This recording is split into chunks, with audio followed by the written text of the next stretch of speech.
ಕೊಪ್ಪಳ, ಧಾರವಾಡ, ಗದಗ, ವಿಜಯನಗರ ಸೇರಿ ರಾಜ್ಯದ 7 ಜಿಲ್ಲೆಗಳಿಗೆ ಆರೆಂಜ್ ಅಲರ್ಟ್ ಕೊಡಲಾಗಿದೆ. ಮೇ 21ರವರೆಗೆ ರಾಜ್ಯಾದ್ಯಂತ ಭಾರೀ ಮಳೆ ಆಗಲಿದೆ ಅಂತ ಹವಾಮಾನ ಇಲಾಖೆ ಹೇಳಿದೆ.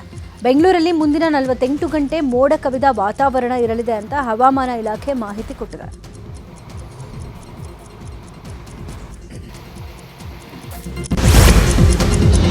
ರಾಜ್ಯದಲ್ಲಿ ಮಳೆ ಅಬ್ಬರ ಮುಂದುವರೆದಿದೆ. ದಾವಣಗೆರೆಯಲ್ಲೂ ಮಳೆ ಆರ್ಭಟ ಜೋರಾಗಿದ್ದು ತಡರಾತ್ರಿ ಸುರಿದ ಭಾರೀ ಮಳೆ ಗಾಳಿಗೆ ಸಾಲು ಸಾಲು ಅವಾಂತರ ಸೃಷ್ಟಿಯಾಗಿದೆ. ಜಗಳೂರು ತಾಲೂಕಿನ ಮಲ್ಲನಹೊಳೆ ಗ್ರಾಮದಲ್ಲಿ ಮನೆಗಳಿಗೆ ಮಳೆ ನೀರು ನುಗ್ಗಿದ್ದು ನೀರು ಹೊರ ಹಾಕಲು ಮನೆ ಮಾಲೀಕರು ಸಾಹಸ ಪಟ್ಟಿದ್ದಾರೆ.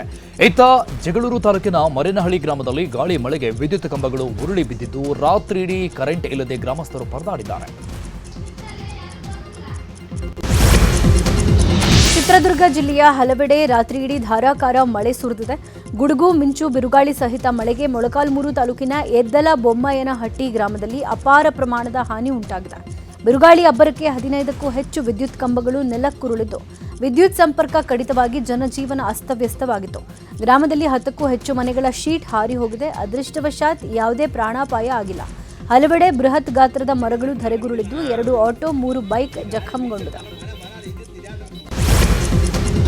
ಬೆಂಗಳೂರಲ್ಲಿ ನಿನ್ನೆ ಸುರಿದ 15 ನಿಮಿಷದ ಮಳೆಗೆ ಅನೇಕ ಕಡೆ ಭಾರೀ ಸಮಸ್ಯೆ ಆಗಿದೆ. ಕಾಡುಗೊಂಡನಹಳ್ಳಿಯ ಅಂಬೇಡ್ಕರ್ ಕಾಲೇಜು ರಸ್ತೆ ಸಂಪೂರ್ಣ ಜಲಾವೃತ ಆಗಿತ್ತು. ರಸ್ತೆ ಬದಿ ನಿಲ್ಲಿಸಿದ ವಾಹನಗಳು ಮುಳುಗಡೆ ಆಗಿವೆ. ಹಾವೇರಿಯ ಸವಣೂರಿನ ಕಡಕೋಳ ಗ್ರಾಮದಲ್ಲಿ ಭಾರೀ ಮಳೆಗೆ ಬಾಳೆ ಬೆಳೆ ಹಾನಿಯಾಗಿದೆ. ಸುಮಾರು 10 ಎಕರೆ ಪ್ರದೇಶದಲ್ಲಿ ಬೆಳೆದಿದ್ದ ಬಾಳೆ ಬೆಳೆ ಹಾನಿಯಾಗಿದೆ. ಬಿರುಗಾಳಿ ಸಹಿತ ಮಳೆಗೆ ಬಾಳೆ ಗಿಡಗಳು ನೆಲಕಚ್ಚಿದ್ದು ರೈತರು ತಲೆ ಮೇಲೆ ಕೈ ಹೊತ್ತು ಕುಳಿತಿದ್ದಾರೆ.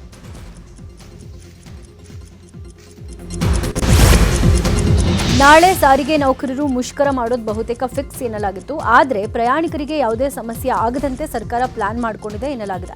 ಸಾರಿಗೆ ನೌಕರರು ಮುಷ್ಕರ ಮಾಡಿದ್ರೂ ಕೂಡ ಸಾರಿಗೆ ಬಸ್ಗಳು ಆಪರೇಟ್ ಆಗೋ ರೀತಿ ಸರ್ಕಾರ ಪ್ಲಾನ್ ಮಾಡಿಕೊಂಡಿದೆ. ಬಿಎಂಟಿಸಿ ಬಳಿ 2500 ಎಲೆಕ್ಟ್ರಿಕ್ ಬಸ್ಗಳಿವೆ. ಚಾಲಕರು ಗುತ್ತಿಗೆ ಆಧಾರದ ಮೇಲೆ ಸೇವೆ ಸಲ್ಲಿಸ್ತಾ ಇರುವಂಥ ಕಾರಣ ಇವಿ ಬಸ್ಗಳ ಸೇವೆ ಹೆಚ್ಚಿಸೋಕೆ ಪ್ಲಾನ್ ಮಾಡಿಕೊಳ್ಳಲಾಗಿದೆ. ಇನ್ನು ಹೊಸದಾಗಿ ನೇಮಕ ಆದ ಚಾಲಕರ ಮೂಲಕ ಸೇವೆ ನೀಡೋಕೆ ಸರ್ಕಾರ ಪ್ಲಾನ್ ಮಾಡಿದೆ. ಖಾಸಗಿ ವಲಯದ ಜೊತೆಗೂ ಸರ್ಕಾರ ಮಾತುಕತೆ ನಡೆಸಿದ್ದು ಅಗತ್ಯ ಬಿದ್ದರೆ ಖಾಸಗಿ ಸಹಭಾಗಿತ್ವ ಪಡೆಯೋಕೆ ಮುಂದಾಗಿದೆ. ಇನ್ನು ಬೆಂಗಳೂರಲ್ಲಿ ಮುಷ್ಕರ ನಡೆಯೋದು ಬಹುತೇಕ ಡೌಟ್ ಎನ್ನಲಾಗಿದೆ. ಮುಷ್ಕರದ ಬಿಸಿ ಬೆಂಗಳೂರಿಗೆ ತಟ್ಟದಂತೆ ಕ್ರಮ ವಹಿಸಲಾಗಿದೆ. ಬಹುತೇಕ ಎಲ್ಲ ಎಲೆಕ್ಟ್ರಿಕ್ ಬಸ್ಗಳನ್ನು ಓಡಿಸಲು ಸಿದ್ಧತೆ ಮಾಡಿಕೊಳ್ಳಲಾಗಿದೆ. ಇನ್ನು ಕಳೆದ ಬಾರಿ 38 ತಿಂಗಳ ಹಿಂಬಾಕಿ ಹಣ ನೀಡಬೇಕು ಅಂತ ಸಾರಿಗೆ ನೌಕರರು ಬೇಡಿಕೆ ಇಟ್ಟಿದ್ರು. ಆದರೆ ಈ ಪೈಕಿ 26 ತಿಂಗಳ ಹಿಂಬಾಕಿ ಕೊಡಲಾಗಿದೆ. ಇಷ್ಟಲ್ಲದೆ 12.5% ವೇತನ ಪರಿಷ್ಕರಣೆ ಮಾಡಿಕೊಳ್ಳಲಾಗಿದೆ. ಈ ಎಲ್ಲ ಬೆಳವಣಿಗೆಯಿಂದ ಬಿಎಂಟಿಸಿ ನೌಕರರು ಮುಷ್ಕರದಲ್ಲಿ ಭಾಗಿಯಾಗಲು ಹಿಂದೇಟು ಹಾಕ್ತಾ ಇದ್ದಾರೆ ಎನ್ನಲಾಗಿದೆ. ಇನ್ನು ನಾಳಿನ ಮುಷ್ಕರದ ಕುರಿತಂತೆ ಈಗಾಗಲೇ ಸಿದ್ಧತೆ ಮಾಡಿಕೊಳ್ಳಲಾಗಿದೆ. ಸಾರಿಗೆ ನಿಗಮಗಳ ನೌಕರರ ಸಂಘಟನೆಯಿಂದ ಮುಷ್ಕರಕ್ಕೆ ಕರೆ ನೀಡಿದೆ. ಕೆಲವೇ ಕ್ಷಣಗಳಲ್ಲಿ ಸಾರಿಗೆ ಸಂಘಟನೆಗಳಿಂದ ಮಹತ್ವದ ಸುದ್ದಿಗೋಷ್ಠಿ ನಡೆಯಲಿದೆ. ಸಾರಿಗೆ ನೌಕರರ ಸಂಘಟನೆಗಳ ಜಂಟಿ ಕ್ರಿಯಾ ಸಮಿತಿ ಮುಷ್ಕರದ ಬಗ್ಗೆ ಅಂತಿಮ ನಿರ್ಧಾರವನ್ನು ಘೋಷಣೆ ಮಾಡಲಿದೆ. ನಿನ್ನೆಯ ಸಂಧಾನ ಸಭೆ ವಿಫಲವಾಗಿದ್ದು ಇವತ್ತು ಸಿಎಂ ಅಥವಾ ಸಾರಿಗೆ ಸಚಿವರು ಸಭೆ ನಡೆಸುವಂತೆ ಸಾರಿಗೆ ಸಂಘಟನೆಗಳು ಪಟ್ಟು ಹಿಡಿದಿವೆ. ಮೀಟಿಂಗ್ ನಡೀತಾ ಇದ್ರೆ ಮುಷ್ಕರ ಫಿಕ್ಸ್ ಅಂತ ಮುಖಂಡರು ಹೇಳ್ತಾ ಇದ್ದಾರೆ. ಸಾರಿಗೆ ನೌಕರರು ನಾಳೆ ಮುಷ್ಕರ ಮಾಡುವುದು ಬಹುತೇಕ ಫಿಕ್ಸ್ ಎನ್ನಲಾಗಿದೆ. ಆದರೆ ಸಾರಿಗೆ ಸಂಘಟನೆಗಳಲ್ಲಿ ಒಡಕು ಮೂಡಿದೆ. ಕೆಎಸ್ಆರ್ಟಿಸಿ ಎಸ್ಸಿ ನೌಕರರ ಸಂಘ ಮುಷ್ಕರದಿಂದ ಹಿಂದೆ ಸರಿದಿದೆ. ನಾವು ಮುಷ್ಕರ ಮಾಡುವುದಿಲ್ಲ ಅಂತ ಘೋಷಣೆ ಮಾಡಿದ್ದಾರೆ. ಇನ್ನು ಕೆಲ ಸಂಘಟನೆಗಳು ಬೆಂಬಲ ವಾಪಸ್ ಪಡೆಯುವ ಸಾಧ್ಯತೆ ಇದೆ ಅಂತ ಹೇಳಲಾಗ್ತಾ ಇದೆ. ಸಾರಿಗೆ ನೌಕರರು ಮತ್ತು ಸರ್ಕಾರದ ನಡುವಿನ ಜಟಾಪಟಿ ಮುಂದುವರಿದಿದೆ. ಸಾರಿಗೆ ನೌಕರರ ಸಂಘಟನೆಗಳು ನಾಳೆ ಮುಷ್ಕರಕ್ಕೆ ಕರೆ ಕೊಟ್ಟಿವೆ. ಇದರ ಬೆನ್ನಲ್ಲೇ ಮುಷ್ಕರ ನಿರ್ಬಂಧಿಸುವಂತೆ ಕೋರಿ ನಿನ್ನೆ ಹೈಕೋರ್ಟ್ಗೆ ಪಿಎಎಲ್ ಸಲ್ಲಿಸಲಾಗಿದೆ. ಈ ಬಗ್ಗೆ ಇವತ್ತು ಹೈಕೋರ್ಟ್ ವಿಭಾಗೀಯ ಪೀಠದಲ್ಲಿ ಪಿಎಎಲ್ ವಿಚಾರಣೆ ನಡೆಯಲಿದೆ. ಇನ್ನು ಸುದ್ದಗುಂಟೆ ಪಾಳ್ಯದ ವೇದಾವತಿ, ಲಕ್ಕಸಂದ್ರದ ಶ್ರೀಧರ್ ಅನ್ನೋರು ಪಿಎಎಲ್ ಸಲ್ಲಿಸಿದ್ದು, ಹೀಗಾಗಿ ನ್ಯಾಯಮೂರ್ತಿ ಸೂರಜ್ ಗೋವಿಂದರಾಜು, ನ್ಯಾಯಮೂರ್ತಿ ರಾಚಯ್ಯ ಅವರ ಪೀಠದಲ್ಲಿ ವಿಚಾರಣೆ ನಡೆಯಲಿದೆ. ಕಾರ್ಮಿಕ ಇಲಾಖೆ ಆಯುಕ್ತರ ಜೊತೆ ಸಾರಿಗೆ ನೌಕರರ ಸಂಧಾನ ಸಭೆ ವಿಫಲವಾಗಿದೆ. ನಿನ್ನೆ ಸಂಧಾನ ಸಭೆ ವಿಫಲವಾಗಿದ್ದು ಇವತ್ತು ಮಧ್ಯಾಹ್ನದ ಒಳಗಡೆ ಸಿಎಂ ಅಥವಾ ಸಾರಿಗೆ ಸಚಿವರು ಸಭೆ ಕರೆಯದೇ ಇದ್ರೆ ನಾಳೆಯಿಂದ ಮುಷ್ಕರ ಫಿಕ್ಸ್ ಅಂತ ಸಾರಿಗೆ ನೌಕರರು ಹೇಳಿದ್ದಾರೆ. ಸರ್ಕಾರ ಇವತ್ತು ಸಭೆ ನಡೆಸುತ್ತಾ ಅನ್ನೋದೇ ಸದ್ಯದ ಕುತೂಹಲ ಆಗಿದೆ. ದಾವಣಗೆರೆಯಲ್ಲಿ ಮನ್ರೇಗಾ ಹೆಸರಲ್ಲಿ ಭಾರೀ ಪ್ರಮಾಣದ ಹಗರಣ ನಡೆದಿದೆ ಎನ್ನಲಾಗಿದೆ. ಕಾಮಗಾರಿಯನ್ನೇ ಮಾಡದೆ ಅಧಿಕಾರಿಗಳು ಬಿಲ್ ಮಂಜೂರು ಮಾಡಿದರಾ ಅನ್ನೋ ಅನುಮಾನ ಈಗ ಮೂಡಿದೆ. ಚನ್ನಗಿರಿ ತಾಲೂಕಿನ ದಾಗಿನಕಟ್ಟೆ ಪಂಚಾಯತ್ನಲ್ಲಿ ಸುಮಾರು 1.5 ಕೋಟಿ ಮೊತ್ತದ ಹಗರಣ ನಡೆದಿದೆ ಎನ್ನಲಾಗಿದೆ. ಮನ್ರೇಗಾ ಅಡಿಯಲ್ಲಿ ಸಿಸಿ ಚರಂಡಿ ನಿರ್ಮಾಣ ಕಾಮಗಾರಿ ಮಾಡಲಾಗಿದೆ ಅಂತ ಹೇಳಿ ಹಣ ಮಂಜೂರಾತಿ ಮಾಡಿಕೊಂಡಿದ್ದಾರೆ ಎನ್ನಲಾಗಿದೆ. ಮನ್ರೇಗಾ ಯೋಜನೆ ಅಡಿ 17ಕ್ಕೂ ಅಧಿಕ ಕೈಗೊಂಡ ಬಹುತೇಕ ಕಾಮಗಾರಿಯಲ್ಲಿ ಇದೇ ರೀತಿ ಅವ್ಯವಹಾರ ನಡೆದಿದೆ ಅಂತ ಗ್ರಾಮಸ್ಥರು ಆರೋಪಿಸಿದ್ದಾರೆ. ಇನ್ನು ಮನ್ರೇಗಾ ಹಗರಣದ ಬಗ್ಗೆ ದಾಗಿನಕಟ್ಟೆ ಗ್ರಾಮ ಪಂಚಾಯತ್ನ ಮಾಜಿ ಅಧ್ಯಕ್ಷ ಕಿರಣ್ ಕುಮಾರ್ ಪ್ರತಿಕ್ರಿಯೆ ಕೊಟ್ಟಿದ್ದಾರೆ. ಉದ್ದೇಶಪೂರ್ವಕವಾಗಿ ನನ್ನ ಮೇಲೆ ಆರೋಪ ಮಾಡಿದ್ದಾರೆ. ನನ್ನ ಮೇಲೆ ಮಾಡಲಾರದ ಆರೋಪಗಳು ಸತ್ಯಕ್ಕೆ ದೂರವಾದದ್ದು. ಕಳೆದ 1.5 ವರ್ಷದಿಂದ ಯಾವುದೇ ಸಪ್ಲೈ ಬಿಲ್ ಬಂದಿಲ್ಲ. ಕೇಂದ್ರ ಹಾಗೂ ರಾಜ್ಯ ಸರ್ಕಾರದಲ್ಲಿ ಅನುದಾನ ಇಲ್ಲದ ಕಾರಣ ಅನುಮತಿ ಪಡೆದು ನರೇಗಾದಲ್ಲಿ ಕೆಲಸ ಕಾಮಗಾರಿ ಮಾಡಿದ್ದೀವಿ. ಯಾವುದೇ ಹಣ ಬಿಡುಗಡೆ ಆಗಿಲ್ಲ. ಬೇಕಾದರೆ ತನಿಖೆ ಮಾಡಲಿ, ಬಾಕಿ ಇರೋ ಕೆಲಸ ಮಾಡಿ ಮುಗಿಸ್ತೀವಿ ಅಂತ ಹೇಳಿದರು. ನಾಳೆ ಔಷಧ ವ್ಯಾಪಾರಿಗಳು ಮತ್ತು ಔಷಧ ವಿತರಕರ ಬೃಹತ್ ಪ್ರತಿಭಟನೆ ನಡೆಯಲಿದ್ದು, ಆನ್ಲೈನ್ ಪ್ಲಾಟ್ಫಾರ್ಮ್ಗಳ ವಿರುದ್ಧ ಪ್ರತಿಭಟನೆ ನಡೆಯಲಿದೆ. ಪರವಾನಗಿ ಪಡೆಯದೆ ಆನ್ಲೈನ್ನಲ್ಲಿ ಅನಧಿಕೃತ ಔಷಧಿ ಮಾರಾಟ ಮಾಡಲಾಗ್ತಾ ಇದೆ. ಜೀವರಕ್ಷಕ ಔಷಧಿಗಳಿಗೆ ಯಥಾವತ್ ಡಿಸ್ಕೌಂಟ್ ಆಫರ್ ಕೊಡ್ತಾ ಇದ್ದಾರೆ. ಇಂಥ ಕೆಲವು ವಿಚಾರ ಖಂಡಿಸಿ ದೇಶದಾದ್ಯಂತ ಪ್ರತಿಭಟನೆ ಹಮ್ಮಿಕೊಳ್ಳಲಾಗಿದ್ದು, 12 ಲಕ್ಷಕ್ಕಿಂತ ಹೆಚ್ಚು ಔಷಧ ವ್ಯಾಪಾರಿಗಳು ಮತ್ತು ಔಷಧ ವಿತರಕರಿಂದ ಪ್ರತಿಭಟನೆಗೆ ಕರೆ ಕೊಡಲಾಗಿದೆ. ನೈತಿಕ ಬೆಂಬಲ ಸೂಚಿಸಿರುವ ಮೆಡಿಕಲ್ ಅಸೋಸಿಯೇಷನ್ ಕೈಗೆ ಕಪ್ಪು ರಿಬ್ಬನ್ ಕಟ್ಟಿ ಸಾಂಕೇತಿಕವಾಗಿ ಪ್ರತಿಭಟನೆ ಮಾಡಲಿದ್ದಾರೆ. ಅಖಿಲ ಭಾರತ ಔಷಧ ಮಾರಾಟಗಾರರ ಸಂಘ ಪ್ರತಿಭಟನೆಗೆ ಕರೆ ಕೊಟ್ಟಿದ್ದು, ಎಲ್ಲ ಜಿಲ್ಲಾ ಪೊಲೀಸ್ ವರಿಷ್ಠಾಧಿಕಾರಿಗೆ ಆಹಾರ ಇಲಾಖೆ ಪತ್ರ ಬರೆದಿದೆ. ಬಲವಂತವಾಗಿ ಅಂಗಡಿ ಮುಚ್ಚಿಸುವುದು, ಬೆದರಿಕೆ ಹಾಕುವುದನ್ನು ತಡೆಗಟ್ಟಬೇಕು. ಮೆಡಿಕಲ್ ಶಾಪ್ ಮಾಲೀಕರಿಗೆ ಬೆದರಿಕೆ ಹಾಕಿ ಕರ್ತವ್ಯ ನಿರ್ವಹಣೆಗೆ ಅಡ್ಡಿಪಡಿಸುವುದನ್ನು ನಿಯಂತ್ರಿಸುವಂತೆ ಪತ್ರದಲ್ಲಿ ಮನವಿ ಮಾಡಲಾಗಿದೆ. ಆಂಬ್ಯುಲೆನ್ಸ್, ತುರ್ತು ಔಷಧ ಪೂರೈಕೆ ವಾಹನಗಳ ಸಂಚಾರಕ್ಕೆ ನೆರವಾಗಬೇಕು. ಸಾರ್ವಜನಿಕ ಶಾಂತಿ ಭಂಗ ಉಂಟು ಮಾಡುವವರ ವಿರುದ್ಧ ಕ್ರಮ ತೆಗೆದುಕೊಳ್ಳುವಂತೆ ಪತ್ರ ಬರೆಯಲಾಗಿದೆ. ಮತ್ತೆ ಪೆಟ್ರೋಲ್ ಡೀಸೆಲ್ ದರ ಏರಿಕೆ ಶಾಕ್ ಎದುರಾಗಿದೆ. ಪೆಟ್ರೋಲ್ ದರ ಪ್ರತಿ ಲೀಟರ್ಗೆ 95 ಪೈಸೆ ಏರಿಕೆಯಾಗಿದ್ದು, ಡೀಸೆಲ್ ದರ ಪ್ರತಿ ಲೀಟರ್ಗೆ 94 ಪೈಸೆ ಏರಿಕೆಯಾಗಿದೆ. ಕಳೆದ ವಾರವಷ್ಟೇ ಪೆಟ್ರೋಲ್ ಡೀಸೆಲ್ ದರದಲ್ಲಿ ₹3 ಏರಿಕೆ ಆಗಿತ್ತು. ಕೊಪ್ಪಳದ ಭಾಗ್ಯನಗರದ ಜನ ಕೈಮಗ್ಗದಿಂದ ಬಟ್ಟೆ ನೇಯುವ ಕಾಯಕವನ್ನ ತಲೆಮಾರುಗಳಿಂದ ಮಾಡಿಕೊಂಡು ಬರ್ತಾ ಇದ್ದಾರೆ. ಕೆಎಚ್ಡಿಸಿಯಿಂದ ಈ ಹಿಂದೆ ನೇಕಾರರಿಗೆ ಬೇಕಾಗುವ ಸಾಮಗ್ರಿಗಳನ್ನು ಕೊಡ್ತಾ ಇದ್ರು. ಆದರೆ ಈಗ ನೇಕಾರರಿಗೆ ಯಾವುದೇ ಸೌಲಭ್ಯ ಕೊಡ್ತಾ ಇಲ್ಲ. ಕೂಲಿ ಹಣದಲ್ಲೂ ಕಡಿತ ಆಗಿದೆ. ನಿತ್ಯ ದುಡಿದರೂ ನೇಕಾರರಿಗೆ ಸಿಗುವ ಕೂಲಿ ₹250 ದಾಟುವುದಿಲ್ಲ. ನಮಗೆ ಪರ್ಯಾಯ ವ್ಯವಸ್ಥೆ ಕಲ್ಪಿಸಿ ಅಂತ ನೇಕಾರರು ಸರ್ಕಾರಕ್ಕೆ ಮನವಿಯನ್ನ ಮಾಡಿಕೊಂಡಿದ್ದಾರೆ.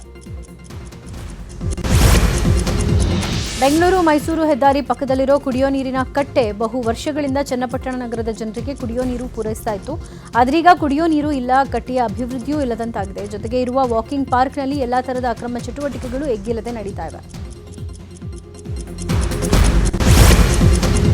ಮಾಜಿ ಸಚಿವ ಕಾಂಗ್ರೆಸ್ ನಾಯಕ ಇಕ್ಬಾಲ್ ಅನ್ಸಾರಿಗೆ ಪಕ್ಷದ ಜವಾಬ್ದಾರಿಗಳಿಂದ ಕೊಡಲಾಗಿದೆ. ಈ ಬೆನ್ನಲ್ಲೇ ಕೊಪ್ಪಳ ಜಿಲ್ಲೆಯ ಕಾಂಗ್ರೆಸ್ನಲ್ಲಿ ಭಿನ್ನಮತ ಸ್ಫೋಟಗೊಂಡಿದೆ.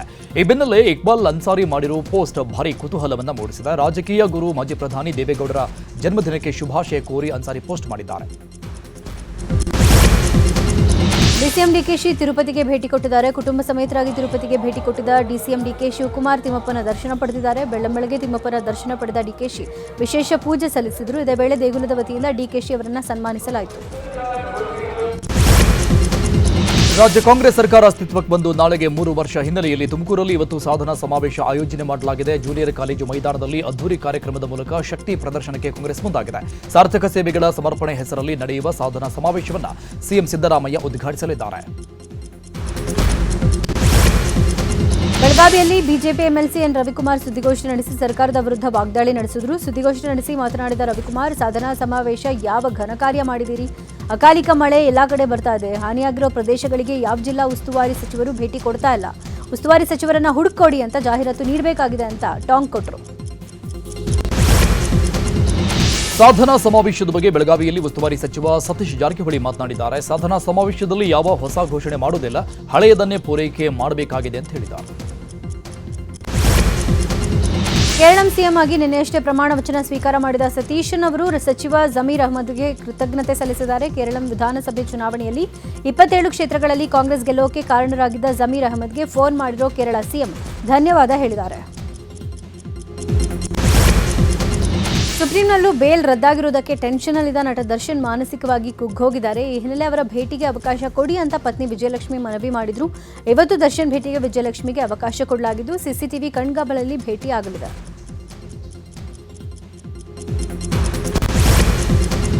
ಪ್ರಧಾನಿ ಮೋದಿ ವಿದೇಶ ಪ್ರವಾಸದಲ್ಲಿದ್ದಾರೆ. ನಾರ್ವೆ ದೇಶದ ಪ್ರಧಾನಿ ಜೊನಾಸ್ ಜೊತೆ ಪ್ರಧಾನಿ ಮೋದಿ ಕೆಲವು ಮಹತ್ವದ ವಿಚಾರಗಳ ಬಗ್ಗೆ ಚರ್ಚೆ ನಡೆಸಿದ್ದಾರೆ.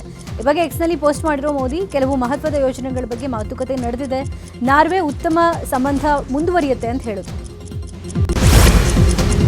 ಪಶ್ಚಿಮ ಬಂಗಾಳ ವಿಧಾನಸಭಾ ಚುನಾವಣೆಯಲ್ಲಿ ಬಿಜೆಪಿಯ ಭರ್ಜರಿ ಸಾಧನೆಯನ್ನ ಪಂಜಾಬ್ ಅಮೃತಸರದಲ್ಲಿ ಬಿಜೆಪಿ ರಾಷ್ಟ್ರೀಯ ಪ್ರಧಾನ ಕಾರ್ಯದರ್ಶಿ ತರುಣ್ ಚುಗ್ ಸಿಹಿ ಹಂಚಿ ಸಂಭ್ರಮಿಸಿದರು.